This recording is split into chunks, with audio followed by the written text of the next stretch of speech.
இந்த ஞானசேகருக்கு எதிரான வழக்குல இன்றைக்கு முக்கியத்துவம் வாய்ந்த தீர்ப்பு வழங்கப்பட்டிருக்கு. அதாவது இதோடைய மேக்சிமம் தண்டனையான ஆயுள் தண்டனை 30 இயர்ஸ்க்கு விதவுட் எனி ரெமிஷன். அதுதான் important to be noted. Without any ரெமிஷன்னா அவர் அந்த ஆயுள் தண்டனை முழுவதுமாக அனுபவிக்க வேண்டும்.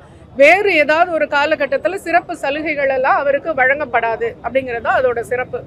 முதல்ல இந்த வழக்கு வந்து கோட்டூர்புரம் AWPS அவங்க எஃப்ஐஆர் போட்டு அதன் பிறகு மாண்புமிகு உயர்நீதிமன்றத்தின் டைரக்ஷனின் பேரில் SIT அவங்க புலன் விசாரணையை புலன் விசாரணையை எடுத்துக்கிட்டாங்க. அந்த புலன் விசாரணை மிகவும் சிறப்பாக இருந்தது. அந்த புலன் விசாரணை முடித்து அவங்க குற்றப்பத்திரிகையை பிப்ரவரி மாதத்தில் மகிழா நீதிமன்றத்தில் தாக்கல் செஞ்சாங்க.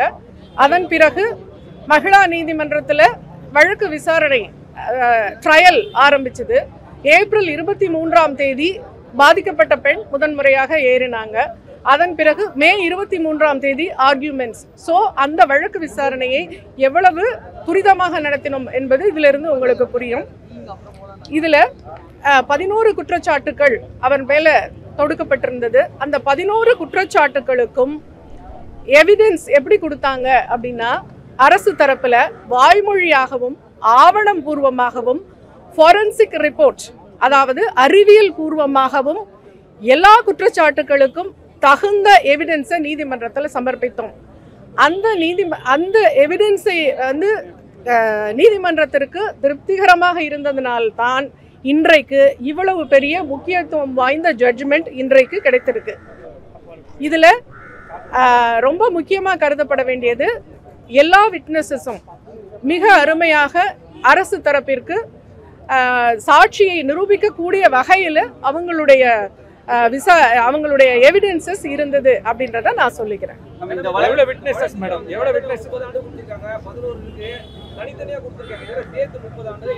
ஆமா, ஏக காலத்துல அனுபவிக்கிற மாதிரி கொடுத்துருக்காங்க. அப்படிதான் வழக்கமா கொடுப்பாங்க. அந்த 11 குற்றச்சாட்டுகளுக்கும் என்னென்ன தண்டனைன்றத தனித்தனி விவரம் கொடுத்துருக்காங்க. அதுல ஹையஸ்ட் இந்த ஆயுள் தண்டனைன்றதுனால அதை மட்டும் மென்ஷன் பண்ணேன். தீர்ப்பின் முழு விவரங்களை நான் படிக்கல, நான் படிச்ச பிறகு சொல்றேன். இதுதான் அது மேக்சிமம். இந்த குற்றச்சாட்டுக்கு மேக்சிமம் பனிஷ்மெண்ட் இதுதான், இது வழங்கப்பட்டுள்ளது. அதை தாண்டி விதவுட் ரெமிஷன், அதுதான் அதுல ரொம்ப சிறப்பா பார்க்கப்பட வேண்டிய விஷயம். விதவுட் ரெமிஷன்னா எந்த ஒரு சலுகையும் அவருக்கு கிடையாது. எந்த ஒரு நன்னடத்தை காரணமாக வெளியே வருது இதெல்லாம் எதுவுமே கிடையாது. ஆயுள் தண்டனை முழுமையாக அனுபவிக்க வேண்டும், ஏற்றுக்கொண்டது. தண்டனை குறிப்புக்கு கண்டிப்பாக இது மேல்முறையீடு போறதுக்கு வாய்ப்பு இருக்கு. அதை வந்து நான் சொல்ல முடியாது, அது அக்யூஸ்ட் தான் முடிவு பண்ணணும். அது தவிர ஒரே ஒரு விஷயம் நான் தெளிவுபடுத்தணும்னு நினைக்கிறேன். இன்னொரு நபர் இதில் சம்மந்தப்பட்டிருக்கிறாரான்னு நிறைய டிபேட் அதெல்லாமே நான் பார்த்தேன். அதில் நான் தெளிவுபடுத்தணும்னு நான் நினைக்கிறேன். முதல்ல எங்களை பொறுத்த வரைக்கும் அந்த அக்யூஸ்டுடைய ஃபோன் தான் வெப்பன் ஆஃப் த கேஸ். அந்த ஃபோனை ஃபாரன்சிக் எவிடன்ஸுக்கு நாங்கள் அனுப்புகிறோம். நீதிமன்றம் மூலமாக ஃபாரன்சிக்கு அனுப்பப்பட்டு அந்த ஃபோனில் என்னென்ன விஷயங்கள் இருந்தன, அதில் அவருடைய சோஷியல் ஆக்டிவிட்டீஸ் என்னென்ன, சோஷியல் மீடியா எதெல்லாம் இருக்கிறாரு, வேற என்னென்னலாம் அதில் இருக்குது அப்படின்னு சொல்லி எல்லாத்தையுமே அந்த ஃபாரன்சிக் அனாலிசிஸ்க்காக அனுப்பப்பட்டது. அதில் குறிப்பாக அந்த சம்பவ தினம் 23ஆம் தேதி அந்த ஃபோனுடைய நடவடிக்கை என்ன அப்படின்னு ஃபாரன்சிக் லேப் அனலைஸ் பண்ணி அந்த ஃபோன் ஃப்ளைட் மோட், அதாவது ஏரோப்ளைன் மோடில் போடப்பட்டது அப்படிங்கிறத FSL ஃபாரன்சிக் சயின்ஸ் லேபரட்டரி ரிப்போர்ட்டாக ஆவணமாக நீதிமன்றத்தில் தாக்கல் செய்துள்ளது. அந்த சம்பவ நேரத்தில் சம்பவ நாளன்று அந்த ஃபோன் ஏரோப்ளைன் மோடில் போடப்பட்டிருந்தது என்பதை ஆவணபூர்வமாகவும் அந்த நிபுணர் வந்து வாய்மொழி சாட்சியாகவும் நீதிமன்றத்தில் சொல்லிட்டு போயிருக்காங்க. ஒரு பாயிண்ட். செகண்ட் பாயிண்ட் என்ன நான் சொல்லணும்னு நினைக்கிறேன்னா, அது வந்து அவனுடைய ஃபோன் வந்து ஏர்டெல் சிம். அந்த ஏர்டெல் ப்ரொவைடர் நோடல் ஆஃபீஸர் நீதிமன்றத்திற்கு நேரடியாக வந்து அந்த 23ஆம் தேதி 6:29க்கு தான் முதல் கால் அவருக்கு. அதன் பிறகு அவருக்கு எந்த அழைப்பும் இல்லை 8:52 வரைக்கும். 8:52க்கு SMS அலர்ட் அவருக்கு கிடைக்குது. என்னன்னா மிஸ்ட் கால் அலர்ட் கிடைக்குது. ஸோ இவர் இந்த காலகட்டத்தில் ஏரோப்ளைன் மோடில் போடப்பட்டிருக்கிறார் அப்படிங்கிறத ஏர்டெல் ப்ரொவைடரும் தெளிவாக நீதிமன்றத்தில் எடுத்துரைத்துட்டாரு. இதையும் தாண்டி இன்னொரு விஷயமும் சொல்கிறேன். 358 BNSS படி இஃப் சப்போஸ் ஒரு பர்சன் அதில் இன்னொருத்தர் இருக்கிறாரு அப்படின்னு நீதிமன்றம் கருதினால் நீதிமன்றத்திற்கே அதிகாரம் உண்டு அவனையும் இணைத்து குற்றவாளியாக்கி விசாரணை நடத்தலாம்னு. இப்ப கொடுத்த எவிடன்சஸ் எல்லாம் நீதிமன்றம் திருப்தியுற்றதுனால தான் ஒருவர் தான் இதுல குற்றவாளின்றது தெளிவாக நிரூபிக்கப்பட்டதனால்தான் இவர் மேல நீதிமன்றம் நடவடிக்கை எடுத்து இந்த தீர்ப்பை இன்றைக்கு கொடுத்துள்ளது. எனவே இதன் பிறகு இதை பற்றி பேசினால் அது கண்டெம்ட் ஆஃப் கோர்ட், நீதிமன்ற அவமதிப்பு என்பதை தெரிவிக்கும். அப்படியெல்லாம் இல்ல, அது இல்ல. எஸ்ஐடியுடைய புலன் விசாரணை பிரமாதமாக இருந்ததுங்க. புலன் விசாரணையில நூல் இழைய கூட அவங்க விடல, எல்லாத்தையும் கிளீனா புலன் விசாரணை பண்ணிட்டாங்க. இப்ப நான் சொன்ன எவிடன்ஸுக்கு மேல உங்களுக்கு என்ன வேணும்? அவ்வளவு தெளிவான எவிடன்ஸ் கொடுத்துட்டாங்க. அதனால இதற்கு மேற்கொண்டு அதுல யாரும் இல்லை, யாரும் இருந்தாலும் கோர்ட்டுக்கு அதிகாரம் உண்டு. அதை விட ஹானரபிள் ஹை கோர்ட் வந்து டைரக்ஷன்ல எஸ்ஐடி ஃபார்ம் பண்ணப்பட்டது. அதனால இதுல வந்து ஒருவர் தான் குற்றவாளி அப்படின்னு எவிடென்ஷியரி ப்ரூஃப் கொடுக்கப்பட்டது. அதனால அவருக்கு தண்டனை கிடைத்தது. இது போக இதுல இல்லைன்னு உங்களுக்கு புரியலையா? அதுதான், இவர் ஒருத்தர் தான் இருக்கிறாரு. அந்த பெண்ணே வந்து ரிங்டோன் ஏதாவது வந்துதான் கேட்டப்ப அந்த பொண்ணு இல்ல அப்படின்னு பாதிக்கப்பட்ட பெண்ணே சொல்லிட்டாங்க. அதாவது அவளை ஏமாத்துறதுக்காக, தானும் ஒரு யூனிவர்சிட்டி ஸ்டாஃப்னு ஏமாத்துறதுக்காக போட்ட நாடகம் தான் அதுங்கிறது ஆவணபூர்வமா மட்டும் இல்ல, அறிவியல் பூர்வமாகவும் இதை வந்து நிரூபிச்சாச்சு. அது போக இதுல வந்து ஒரு சிறப்பான விஷயம் என்ன காமனா நான் சொல்லணும்னு நினைக்கிறேன்னா, பெண்கள் வந்து இந்த மாதிரி துணிஞ்சு வந்து புகார் கொடுக்கணும். பெண்கள் பயந்துட்டு அநீதி இழைச்சவனுக்கு பயந்துகிட்டு அப்படி உட்காரக்கூடாது. அந்த பெண் துணிச்சலா வந்து கொடுத்ததுனால இன்றைக்கு அவனுக்கு அந்த தண்டனை கிடைக்கப்பட்டிருக்கு. எனவே பெண்ணுக்கு அநீதி ஏற்படும் பட்சத்துல சட்டமோ மாண்புமிகு நீதிமன்றமோ அரசாங்கமோ பார்த்து கொண்டிருக்காது என்பதற்கு இந்த வழக்கே ஒரு எடுத்துக்காட்டு. நன்றி, வணக்கம். இந்த வழக்குல யாருமே பிறல் சாட்சி யாருமே இல்லைங்க, எல்லாருமே தெளிவான சாட்சிகள் தான். இழப்பீடு வந்து அவனுக்கு அந்த குற்றவாளிக்கு கொடுக்கப்பட்ட அந்த ஃபைன் அமௌண்ட்டை பெண்ணுக்கு இழப்பீடா கொடுக்கணும்னு நீதிமன்றம் கொடுத்துருக்காங்க. அது போக டிஎல்எஸ்க்கு அவங்க ரெக்கமெண்ட் பண்ணியிருக்காங்க.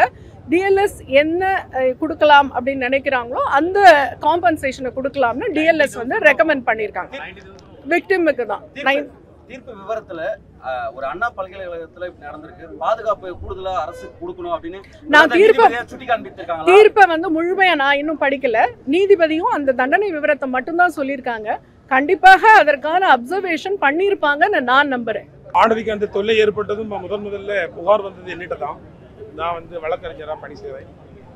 அதை நான் 181 மகளிர் உதவி மையத்துக்கு முதல்ல கால் பண்ணியிருந்தோம். அதெல்லாம் இன்னைக்கு பேசியிருந்தோம்.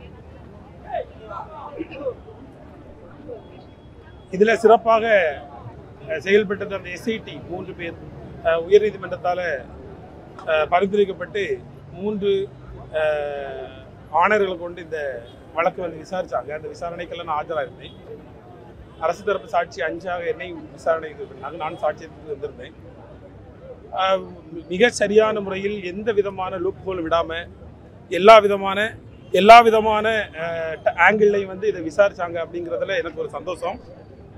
இது மாதிரி பெண்கள் வந்து வெளியே வரும்போது இந்த ஞானசேகரனுக்கு கொடுக்கப்பட்ட தண்டனை அதை பற்றி இன்னைக்கு விவரமாக அரசு தரப்பு வழக்கறிஞர் சொன்னாங்க, சிறப்பு அரசு தரப்பு வழக்கறிஞர். ஆனால் அது தாண்டி நிறைய இந்த புகார் வந்து வெளிவரக்கூடாது அப்படிங்கிற மாதிரி பெண்கள் முன்வரும்போது இதை இருட்டடிப்பு செய்வதற்கான நிறைய முயற்சிகள் நடந்தது. அந்த முயற்சியை தான் நான் இன்னைக்கு உங்க முன்னாடி சொல்றதுக்கு நான் விளைகிறேன்.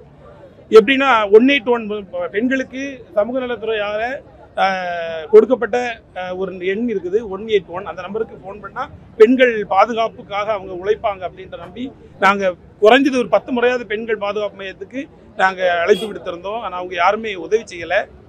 அப்புறமா அதையும் எஸ்ஐடி விசாரிச்சிருந்தாங்க. அது மாதிரி கோட்டூர்புரம் காவல்துறை ஆய்வாளர் அவர்கள் வந்து ஒரு 2 ஆண் போலீஸை வச்சு இந்த பெண்ணை விசாரிக்கிறதுக்கு முதல்ல முயற்சி பண்ணாங்க. அதெல்லாம் குற்றம், இது நார்மலாக இருக்கிற அந்த நடைமுறைக்கு எதிரானது அப்படின்னு சொல்லியிருக்கிறோம். இன்றைக்கும் நான் ஸ்னேகப்பிரியா மேம் பெரிய ஒரு பங்காற்றினாங்க இதுக்கு. அவங்கள இன்னைக்கு பார்த்து பேசியிருந்தேன். அவங்க சொன்னாங்க அவங்க மேலெல்லாம் துறை ரீதியான நடவடிக்கை எடுக்கிறது பரிந்துரை செய்யப்பட்டிருக்கு. அதனால அவங்க வந்து நடவடிக்கை எடுப்பாங்க அப்படின்ற மாதிரி சொல்லியிருக்கிறாங்க. ஆமாம், எனக்கு இந்த வழக்கில் திருப்தி தான். ஆனால் முழுமையான திருப்தி இல்லைன்னு தான் நான் சொல்லுவேன். ஏன்னா நாங்கள் வந்து முழுமையான ஆயுள் தண்டனை அட மாதிரி எதிர்பார்த்தோம். ஆனால் அந்த மாதிரி எதுவும் சொல்லலை. செப்பரேட்டாக 3 வருஷம் ஒவ்வொரு அப்படி தான் தீர்ப்பு பொதுவாக அறிவிப்பாங்க. ஆனாலும் அது ஒரு எந்த விதமான பரிந்துரையும் பண்ணலை. மேடம் சொன்ன மாதிரி முழுமையான தீர்ப்பு விவரங்கள் வரல, தண்டனை மட்டும் தான் அறிவிச்சாங்க. இதன் மூலமா என்ன கன்சென்ஸை தெரிவிக்கிறாங்க, என்ன பரிந்துரை செய்யறாங்க அப்படின்னு எதுவுமே தீர்ப்புல வந்து இல்ல. ஞானசேகரன் மட்டும் தான் குற்றவாளியா இருக்காங்க நீங்க நினைச்சீங்களா? உன்னோட முடிச்சா? ஆமா, முதல்ல அந்த பாதிக்கப்பட்ட பெண் வந்து சம்பவம் நடந்தது முடிஞ்சதுமே முதல்ல கான்டாக்ட் பண்ணது என்ன தான், நான் தான் அதை போலீஸுக்கு கொண்டு வந்தேன். சைபர் கேம் கொண்டு போனோம், அப்புறமா மகளிர் உதவி மையத்துக்கு கொண்டு போயிருந்தோம். அதுக்கப்புறமா இங்கே கட்டுப்பாட்டு அறைக்கு காவல்துறை கட்டுப்பாட்டு அறைக்கு தகவல் சொல்லித்தான் அது வந்து இதாச்சு. அது என்னுடைய எண்ணிலே தான் போச்சுது புகார், முதல் புகார். அது சம்பந்தமான எந்த விதமான அந்த நேரத்தில் வந்து அது அவங்க சொன்னது நடந்ததெல்லாம் உண்மைதான். ஆனால் வந்து ஃபாரன்சிக் ரிப்போர்ட்டு அப்புறமா சயின்டிஃபிக்காகவும் அவங்க சொன்ன மாதிரி எவிடன்ஸ் ப்ரூவ் பண்ணியிருக்கிறாங்க. இந்த மாதிரி அது ஃப்ளைட் மோட்ல இருந்தது அப்படின்ட்டு சொல்லியிருக்காங்க. கவர்மெண்ட் ஏதாவது அப்சர்வேஷன் கொடுத்துருக்காங்களா ஜட்ஜ்? இல்லை இந்த துறை ரீதியான நடவடிக்கைன்றது யார் மேலே ஜட்ஜ் சொன்னாங்களா இல்லை கவர்மெண்ட் சைடில் சொன்னாங்களா? இல்லை, நாங்கள் கேட்டிருந்தோம். இந்த ஞானசேகரன் வழக்கு போக நாங்கள் வந்து இந்த வழக்கை வந்து மீடியா வெளிச்சத்துக்கு கொண்டு வரதுக்கு மீடியாவுக்கு நான் ரொம்ப பாராட்டுறேன். ஏன்னா பாலிமர் நியூஸ் மற்ற நியூஸ் பர்டிகுலர் சொல்ல விடல, ஆனால் எல்லா நியூஸ்காரங்களும் எங்கள் ஏரியாவில் இருக்கிறவங்களெல்லாம் கான்டாக்ட் பண்ணிருந்தேன். எல்லாருமே இதுக்கு முக்கியமான பங்காற்றி எல்லாருக்குமே வெளியே கொண்டு வந்தது உங்களுடைய ஒத்துழைப்பில் வெளியே வந்ததுனால தான், இது வந்து மீடியா வெளிச்சத்துக்கு வந்ததுனால தான் இது வந்து முக்கியத்துவம் பெற்றது. அது மாதிரி அண்ணா யூனிவர்சிட்டியுடைய அங்கே நிர்வாகத்தில் இருக்கிற எல்லாரையும் நான் அப்ரிஷியேட் பண்ணுறேன். அந்த பிள்ளைக்கும் பாதுகாப்பு கொடுத்தாங்க, நாங்கள் பார்க்க போகும்போது பாதுகாப்பு கொடுத்தாங்க. இந்த நேரத்தில் முக்கியமாக சொல்ல வேண்டியது தேசிய மகளிர் ஆணையம், அவங்கள்ட்டையும் நாங்கள் இந்த கன்செஷன் எல்லாம் கொடுத்துருந்தோம். இந்த மாதிரி பெண்ணுக்கு பாதிக்கப்படும் போது இதெல்லாம் கான்டாக்ட் பண்ணுங்க, இவங்க எல்லாம் உதவி செய்வாங்கன்னு சொல்லியிருக்கிறீங்க. ஆனால் யாருமே உதவிக்கு வரல அப்படின்னு சொல்லும்போது அவங்க எல்லாருமே நடவடிக்கை எடுப்பதாக சொல்லியிருந்தாங்க. நான் சாட்சியம் அளிக்கும் போதும் நான் இது அந்த ஞானசேகரனுடைய மேட்டர் தவிர இது எல்லாமே தெளிவாக சொல்லியிருந்தேன் என்னுடைய ஆவணத்தில், சாட்சியத்தில். ஆனால் அதை பற்றியான எந்த கன்சென்ஸும் கொடுக்கல.